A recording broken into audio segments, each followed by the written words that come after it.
There we go. Welcome to another edition of Interruptions. We have a treat for you guys again today. We have Leslie Segar, aka Big Les. She's a choreographer. She's done videos. She's also have done radio interviews. Thank you for coming on the show, Les. How you doing? I'm good. I appreciate the warm welcome. Thanks for having me. Excuse No, me for my stripes, my tiger stripes. You know, I can't stay out the gym, so it's a little physical that's therapy all. take. Yeah, yeah, I know you working it out. My wife was trying to get me to go walking. I said I can't do it right now. Got an interview. I can't be late. I appreciate that. So Sorry, sis. yeah. So we trying to keep it keep in shape and lose some weight and do all those good things. So let me ask you a question, and because you're the first choreographer I've had on the show, and so what I wanted to know is how did you get started in dance? For me, I started as a dancer. I started as a gymnast. You know, when you're a little kid, your parents put you kind of like in every sport. And Right. for me, I was a tomboy or a tom girl. I was climbing Okay. trees, fences. I was out in the park teaching myself cartwheels and backflips and stuff and Okay. tearing up house, knocking over furniture. So my mom put me in a trampoline class. Um, a month or two later, the instructor was like, she needs to be in a gymnastic class. And literally, I started late comparable to most people. I started at like 10 or 11. Okay. And here I was competing in national competition. So dance for me came as part of being like, from Queens, New York. I'm a city girl. Used to hit the clubs or the jams in the park back in the day. So Right. dancing was a thing. And going to house music was my first love. I mean, hip hop obviously came first, but I'm Mhm. more of a house dancer than I am a Okay. hip hop dancer. So just being out in the clubs late at night was kind of my thing. And by senior year in college, I was like, okay, I need to be dancing because what do you do after gymnastics since you've been doing it all your life? I got to True. keep moving. That's who I am. If I'm not going to the Olympics or whatever the next level is, I got to Right. find something. Dance was that something for me. So how do when you get started in dance and like you said it was just a thing that you like to do, right? How did you work that into people picking you out, to be in videos? Because I remember back in the day, I'm 48, so I know what videos used to look like back in the day versus now. So because then you weren't labeled like a video vixen or anything like that. So how did you translate that to getting into videos? Okay. Well, video and dancers are completely two separate things. So they Sure. trained and we work really hard. And Right. those girls with their blessings, but we are completely night and day. For me, it happened because New York City was all about everybody hanging. The music industry used to hang out all the time. They'd be at the Okay. club every single night. The record label executives, the artists would be out. The rappers would be in a cipher. I'd be in a dance circle battling. The executives or the VPs or whoever was running like the video department would be like, I need you in my video. The artist would be like, yo, I need you in my video. What's up? That's when business cards were around and they'd hand Right. me business cards and you had to really do long form, dial 411, find out the number of Universal Records, whatever it was, and call and find out whoever's in the video department. But it got to a point where they would see me battle, and I was like doing better than the guys, beating the guys, smoking the guys, and they didn't see Okay. girls really dancing like that. And once I started working in music videos as a dancer and was featured so much, someone asked me like, "Did you choreograph that?" And what would happen is choreographers would show up ill prepared during rehearsal and ask the Okay. dancers contributing. And I'm like, wait a minute, aren't you getting paid X amount of dollars to do that? So when people started asking me if I choreographed, I'd be like, yes. And that's how I kind of made the transition from dancer to choreographer. You segued. I don't even have to ask a question now. You you segued right to it. But let me ask you this: how does one come up with choreography? Like, is it you bringing something new and fresh that hadn't been seen, or taking what some of the latest steps are that just hadn't been captured on canvas yet, and putting? How do you come up with a choreography? I Carter. think actors and like producers work the same way, right? Obviously, history repeats itself, and obviously, we are very in tune to the things we heard, whether it was Motown, whether it's African beats, whatever it's music from the '40s, and the same thing is with dance, whether it's the Lindy Hop, whether it's the Charleston, whether it's African dance, jazz, tap, ballet. Those things kind of revisit themselves, and it depends on what the project is and what the concept of the video is, right? Sometimes it can be lyrical. I see you, and you work that out, or you just want emotion or whatever the concept of the video is, and you kind of figure out the dance from there. And then you also have to see whether the artist is going to be involved, whether this artist can dance or not. So whether you have to water it down or build it around them, what the budget is like, and how many dancers they're going to have, men or women, costumes, the whole thing. So it's really imagery that you have to bring to life, visualization, and that kind of helps you with the movement, telling the story. Okay, okay, that's brilliant. That's brilliant. Because I was always curious with that. How was it? I mean, because you did the choreography for Remember the Times. No, no, For you didn't no, do no, the chore- no, no. I was a featured principal dancer in that. Somebody else choreographed. was it Fatima? Okay, okay. I thought they were saying you and Fatima had did. No, Well, okay. So well, hey, you're honest. You're not taking credit for. but how? But how was it? How was that being on that set? Working with the great Michael Jackson and Fatima and just that whole atmosphere that video. I mean, because I remember back then, when every time Michael got ready to release a new video, that was like world news. You had to stop what you was doing to see the new video. So what was that like working on that video? well, that's what video was like, and the golden era of music was like. Music videos were an event. A new album coming out was an event. A soundtrack coming out was an event. Right. Uh, Michael was amazing. John Singleton, who had an affinity for dance, was very familiar with the dancers in New York and the dancers in LA. And he loved our gritty griminess. And so I literally came out to audition. And if you ever thought of it, what your dream job would be, that was my Mm-hmm. job. And I had toured already around the world and everything, which has been amazing to do Madison Square Garden and to do Wembley and all these places. But Right. artists home since you were a child, it was amazing. We had to sign a bunch of confidentiality paperwork that was the size of a phone book. Don't look at ask questions. We didn't rehearse with Michael at first. He had separate rehearsals, so we saw him a couple of days before the actual shoot. And then when Mm-hmm. he did the routine for us, it was like whack, whack, whack, whack, whack, whack, whack. And we were like, oh, ours don't look like that. Right. Back to rehearsal. But he was so cool. Artists tend to gravitate and want to hang out with the dancers. We're the cool kids. We're the ones who just creative mode all the time. We're not stressed about anything.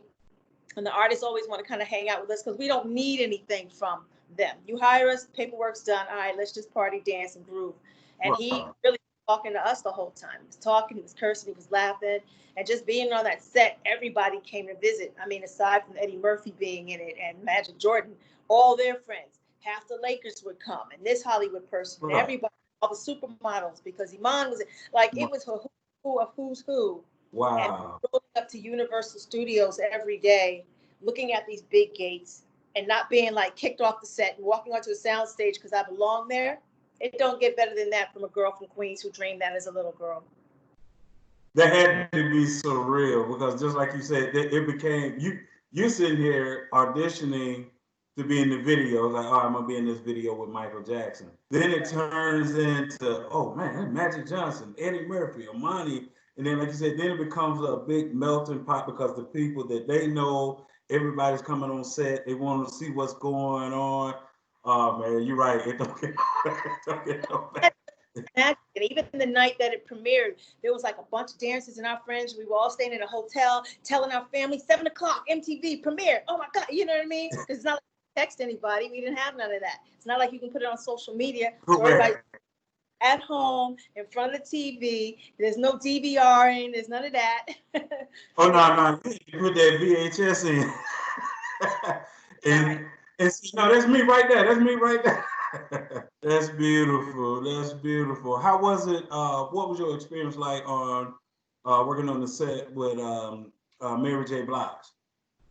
Mary and I were kin sisters from the jump. You know, Puffy, I had worked with Uptown Records and had worked with everybody over there so far, like Heavy D and Father MC and stuff for Jodeci and Guy. And, Right, you know, just like, I need you. I got this girl. She's you. You are her. You're from Queens. She's from Brooklyn. Bring me that Harlem-ish. You know how Puff talks. And as right. soon as we met each other, we clicked. And we felt like sisters from the beginning.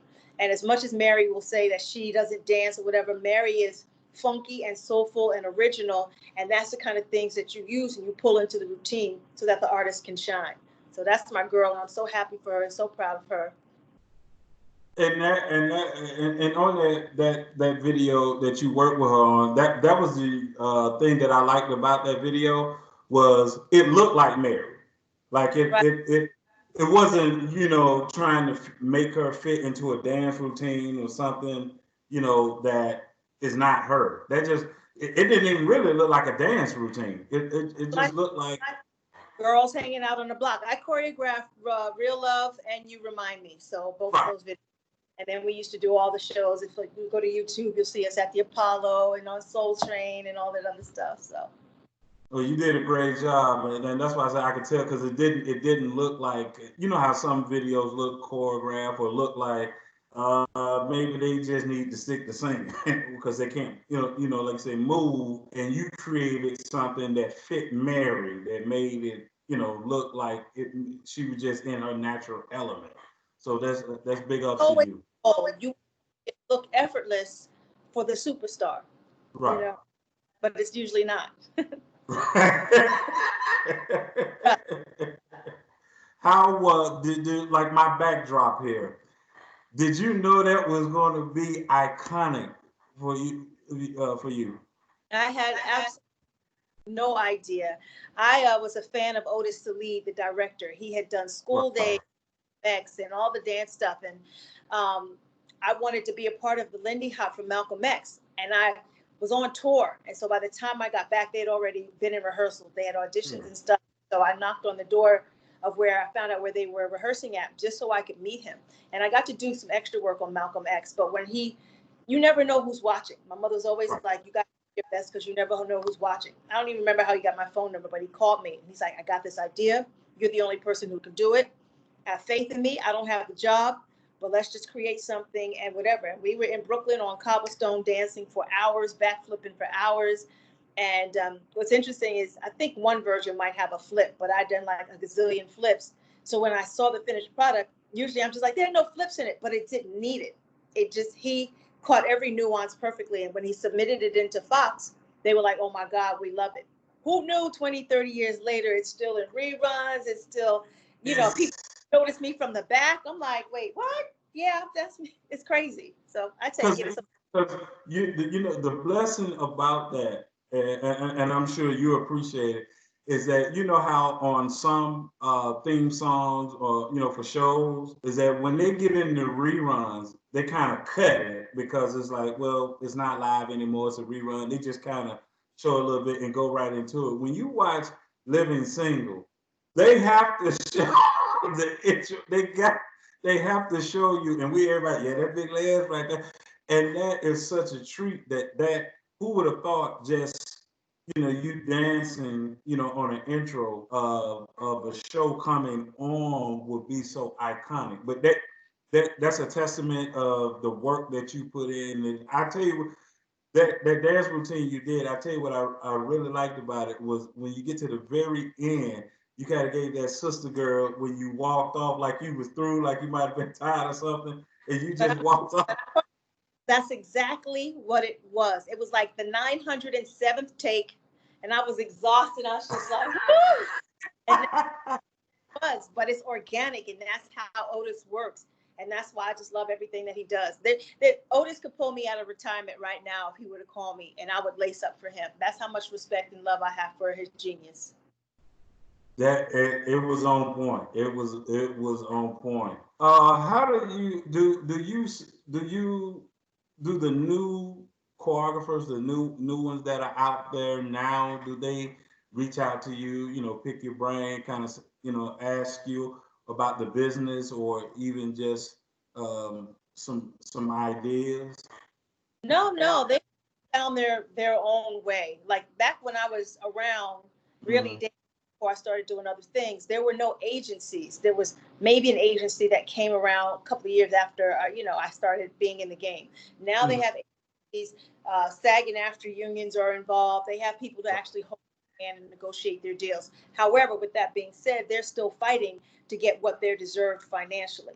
Dancers are some of the hardest working, and we promote a brand in music the way supermodels promote a brand in clothing, where all they have to do with their God-given gift is show up and be cute and hold a Right. bottle, whatever. Whereas we got to Right. spend hours in rehearsal, bust our ass, pull a hamstring, you know, and end up aging out and still don't make a tenth of what they make for 20 minutes on the runway, and that's $50,000 or whatever it is. So, but the choreographers today are doing their own thing, and they're finding their own way with this social media of being able to express themselves.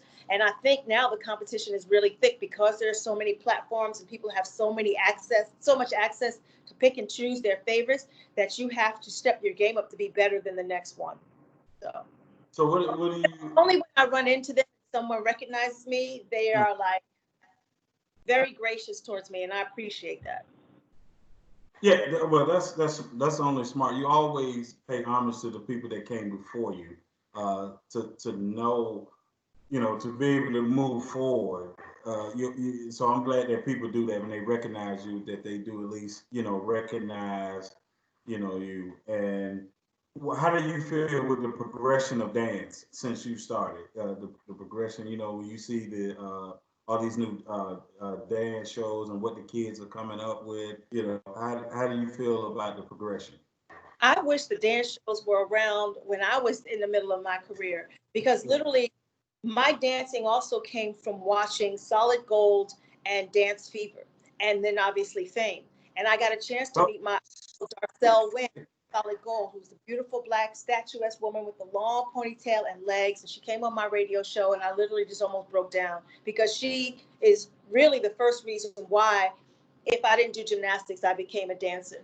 And then obviously Debbie Allen. So I'm glad that these platforms are here. I'm glad that dance and Red Bull is doing all these international contests and battles and stuff, because dance, whether you are a professional or whether you're just your regular Joe, is the one thing that makes people so happy. You know what I mean? Like, you could have lost your job, but you go to the club today and you on the dance floor and you forget yeah, everything. Dance does for us as a professional. Um, so I love the platforms. I'm a hard, tough sell. Like, so I don't get easily impressed by right. dance or really choreography. I think there's some really good choreographers who are taking the concepts with artists that are making magic, like Jaquel Knight, what he does with Beyonce, or what Hi Hat does with Missy. Um, when I look at other female dancers, I'm tired of everybody twerking and, doing this dance and whatever. Like, I'm not impressed by the mainstream dancers. I need you to make me feel something when I watch you in the first 10 seconds. And especially, I'm harder on the females because athleticism is a big thing to me, as a dancer. I don't want to see, sure, if you can go smooth and soft or whatever, that's Right. cool, but you will come with it and bring me some pain when I see you dancing harder than the guys. And there's only a handful of girls, I guess, that can kind of do that. So, and at this age, I'm like, if you can't dance circles around me and I'm 107, I'm really not impressed. So you got to come Now with it. yeah, but see, you still in shape, so. So I've been after a little ice bath, but mama can still get it. I'm still flipping. I'm still. Oh yeah, the only difference is the recovery time. Like you said, that's all the only. You know, you know, hangovers you ain't know, the same, and the body recovery ain't the same. yeah, Can't 'cause back. yeah, but when you get older, when you're younger, you can just move and just go to the next thing. When you get older, you be like, hold on, oh, nah, we done for the day. We done for the day. Days to So recover drinking now. Like, woo! I need a minute. Wait a I minute. need a minute. You do remind me of just reading your bio and some of the things that you've done of like another Debbie Allen. And I'm glad you brought up Fame because I loved that show when I was a kid. If Gene, as a kid, I don't know how you felt, but if Gene Anthony didn't dance, you felt like you were disappointed. Man, Leroy didn't dance. which was crazy because, you know, the world was still so very one-sided back then. You know, you didn't think about his sexuality. Most men really weren't dancing or giving you, you know, God forbid, a man doing ballet, even though Barishnikov is like the most masculine genius dancer. Him and Dance. Al are just incredible. So, you know, Gene Anthony Ray just made you feel like, yo, he's like homeboy from the block. Like he's your around the way boy who got skills and you champion him. So yeah, I understand it. Yeah, that was it. I'm glad you said that. You mentioned that because do you find that some people that want to dance, get into dance, and be a choreographer, that they don't study a lot of different type of dance that you can incorporate, in a video? Do you find that some people are more just is what's the latest hip hop dance, or let me put my own little hip versus studying a lot? Because you mentioned ballet, and that lets me know your background that you study. You mentioned I can't say his name. You just said it. Yeah, Barishna. Yeah, Barishnikov. no, Barishna. That, yeah, and how remember he did the movie with Gregory Hines, and they did another great dance. So I'm impressed by that. Do you find that this next generation that they study dance like that? Um, so everybody's process is different, right? But Mm. then, you know, and again, I always compare it to producers. You got somebody like Pharrell who knows all kinds of music history, and really, that's only great for your arsenal. And I say the same thing with dance. You got to know how to do Lindy Hop. And the thing is, even if you're not good at dancing at it, you got to know what it meant for the era, what how it was received, how to recreate it, because you don't know if you're going to get called for a 1960s piece or, you know, a millennial 2050 piece, and they still want to see what the new version of that is, that you can tweak it and create something new. So I hope that people are doing their homework as a choreographer, going back and looking at some of the greatest work, West Side Story, you know, The Wiz, and all that other choreography that was just magical. And the same thing as those who are dancing, that you learn to become versed in a little bit of everything. Take ballet, take jazz, take hip hop, take African, take tap. Even if you don't love it, if that phone call comes, you got to be ready, you know. And if you're Right. trying to your game, trust me, Shorty on the side is over there in class every day, smoking you at the audition, and you sitting home mad, wondering why you're not on tour or why you didn't get that music video.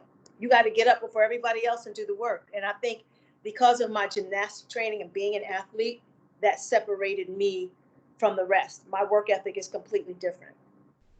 I'm glad you said that, so the young people and people that will be watching this will understand you got to put the work in. You can't take any, shortcuts. And the reason I mentioned Debbie Allen said you kind of remind me of a new version of her because I saw in your bio and they talked about you. You did some producing behind the scenes with the NBA and the NFL. And so that's kind of funny just looking at how she started out as a dancer, and now she moved producing, directing, and I see you don't have done some of course directing, choreographing videos, as well as now behind the scene doing some producing. Is that something more you want to do more of as well? Well, even though I had done gymnastics for a gazillion years of my life since I was a child and then became a dancer, Rap City happened for me. I was Yeah. blessed that for a year or 2 years that Rap City still allowed me to tour. I was touring with Heavy D and then would shoot in the cities that we were in. And then I Right. had to, I don't think I was ready to quit dancing then, but the next progression is you don't give up a TV show because of dance. Because if anything, I could go back to dance somewhere along the line and figure it out. And I just never got the opportunity to because I did Rap City for 7, 8 years. And then I did, became a producer on that show and then started doing radio and stuff. And so you have to figure out what is next. As much as we all want to be able to dance and backflip until we're 107, the body, just like the NBA or the NFL, is like, take a seat. Mhm.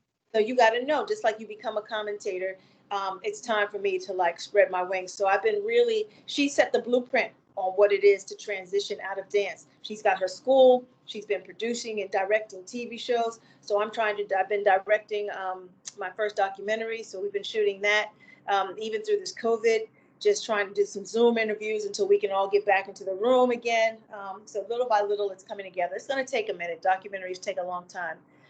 But if I could absolutely lace up again, I'm not going to be dancing behind Nicki Minaj. I'm like 200 years old compared to her.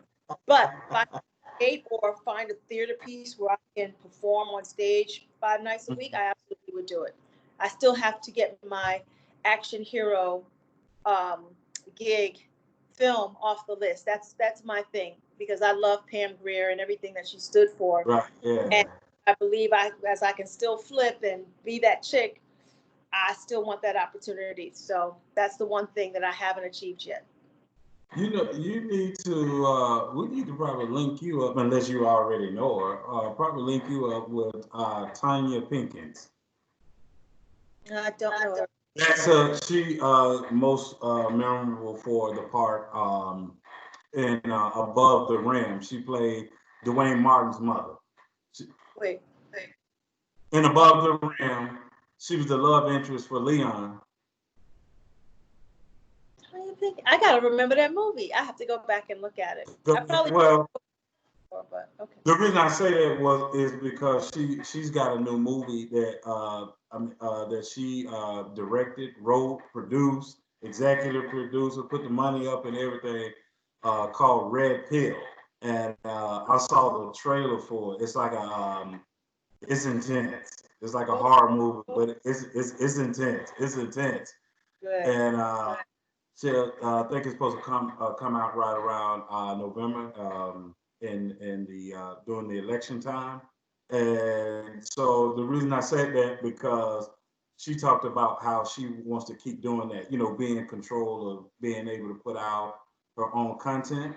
Right. And I think when I spoke to Bill Dukes, he talked about we need to create our own content to tell, of course, our stories, and so we get that opportunity to do the things that we want to do, and so that's why I mentioned maybe linking you up with her to put together a action film, and have you in it because you got the physical part and you've done some acting and doing for that might be somebody you can get with and go further. I appreciate that. Thank you. Oh, it's all about connection. We got to learn how to work together, and not be afraid to say, hey, this is over here, that's over there, that type of thing. Right. What inspires you? Um, I have a restless soul where, the need for me to perform um, still burns inside of me. And when I see great work and great artists like Beyonce and the things that she creates, or Rihanna and the things that she does, or, the directors who are working, like what Ava DuVernay is doing and telling those stories, those things artistically just keep me alive that I want to do 20 things at one time and I'm like I gotta focus. It's for those. I say this to parents out there who their kids seem a little special, whether it's sports or whether it's drawing or whether it's singing or whether it's music, and you Mm-hmm. think that they should be a doctor or a nurse. Forget all that. Nurture their gift, and the money and all that other stuff will come, but do not deprive a child of what you can see as a great talent. And that's what I'm so grateful for with my parents. As I'm knocking over furniture, my mother still to this day is like, how the hell did you doing cartwheels and climbing a tree get you over in Europe and London and on these stages and on a national TV show? Like, she's still in shock, and I'm not even there yet. You know what I mean? Like, where I want to be, and hopefully I Right. will, so I can spoil her to death the way I want to. But um, I'm just inspired by anything creative. I love art. I love museums. I love color. I love energy. I love action. I love anything physical, which is, me. I jump out of planes and trapeze and trampoline. So I those can't. are I can't. like good, that'll be in my next life. Can't be jumping out no planes now. I can't, I'll stay on the ground and watch you come down and give you a hand clap. Oh, it's the best. It's the best. Out of everything that you've been through, professionally, personally, what do you feel has gotten you to where you are now? Like through the storm, through the good times, the ups and downs, the storms, what would you say that helped you persevere? What got you to where you are now? I grew up in my grandmother and my mother. And even though my father was around, my mother really, was a strong single parent. And my grandmother was too. And they were nothing to be messed with, but they were also women of integrity and who instilled in me very early that your reputation is all you have. You don't need to sell yourself short. I never had to get on my knees for a gig. I knew what I brought to the table. But there are those things too. I'm human too. I got my heart broken, in a relationship more than once with somebody you think, loves and respects you, and they turn out to be the devil, and you're just like, how did that happen? So you go through trials and tribulations and stuff like everybody else.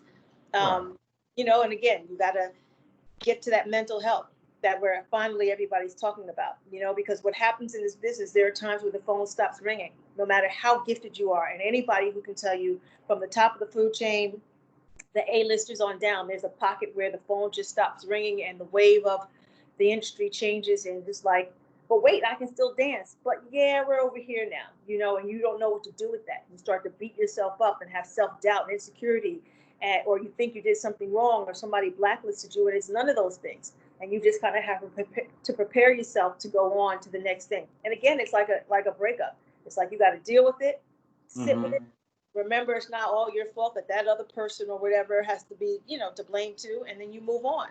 So My final question for you is what is the most misconception uh, about being in the entertainment business? Whether it's, you've been in radio, uh, dance, film, just, entertainment, period. What is the most misconception that you think people out there uh, have of the entertainment business?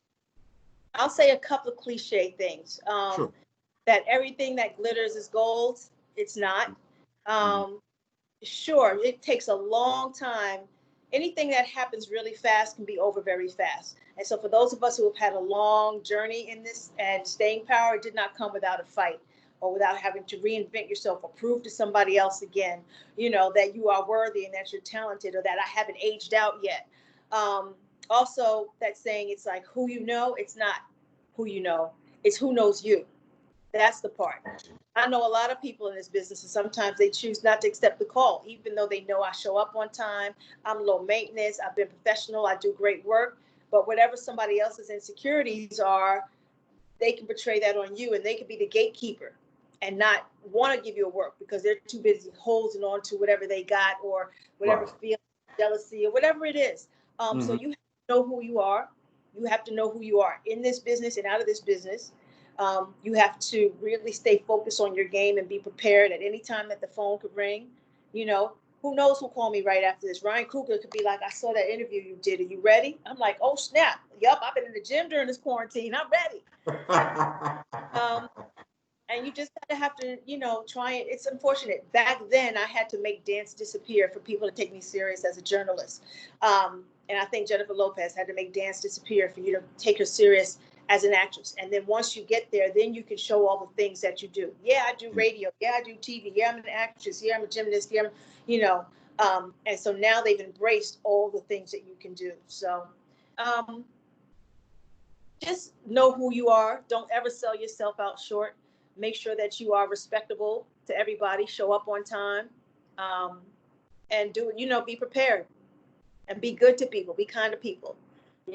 And just watch yourself as you go up the ladder. Remember, Right. it's a fall on the way down, so you better be nice and say. Those are great words of no. Those are great words of wisdom that people that will see this need to hear. No matter what your, like you said, your industry you're in.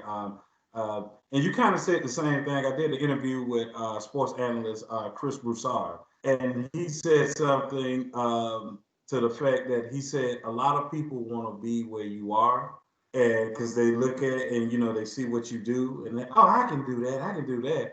But what they forget to do is be good at what they do right then and there to get to where they're trying to go. So like you said, being ever ready, not trying to get ready, but stay ready, be prepared. So I appreciate you blessing us with your time. I thank you for coming on. Thank you. Um, I'm gonna reach out to Tanya and see if we can hook that up. We'll reach out because actually I just gave her a movie script that a friend of mine did called Stiletto Chronicles. So, What it is, yeah, it's a movie about three women that are at the top of the food chain in the drug deal business. that's dope. Okay. Well, I Yeah, appreciate that. Thank you so yeah. much. No problem. And I just got that script over to her yesterday, and because she said she wanted to keep doing, what she's doing as far as handling her own business. I believe in connecting the dots. This is one of the things I'm good at. I can have something, they can't do anything with it right then and there. But Right. once and so when you said that about, wanting to action and what it just clicked in my head. So we'll see if we can try to, make that connection. Your people, as they say, your people meet her people, and, Exactly. Let's and go from there. But once again, thank you for blessing us with your time and your presence. And I'll most definitely let you know when I get ready to air this out. It'll probably be within probably 2 weeks, and I'll get it out and I'll let you know. So make sure you stay blessed and stay safe. thank you so much. Take care. Peace See you. out. Bye.